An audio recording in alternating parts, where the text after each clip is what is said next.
ছিলেন মুহররম মাসের 10 তারিখে মুসা আলাইহিস সালাম নবুয়ত প্রাপ্ত হয়েছিলেন।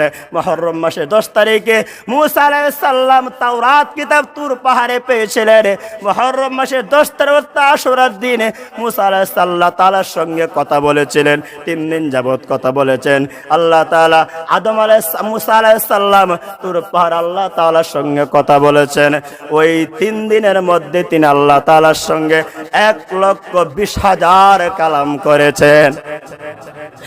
ইবনে আব্বাস রাদিয়াল্লাহু তাআলা আনহু থেকে বর্ণিত, তিনি আল্লাহ তাআলার সঙ্গে 3 দিন যাবত কথা বলেছেন। তুর পাহাড়ের মধ্যে কথা বলার পরে তাওরাত পেয়েছিলেন মুহররম মাসের 10 তারিখে।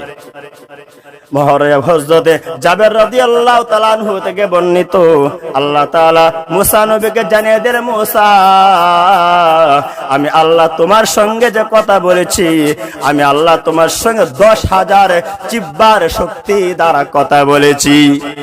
অথচ আমি আল্লাহ তাআলা সমস্ত জিহ্বার দ্বারা কথা বলার ক্ষমতা রাখি। আল্লাহ তাআলা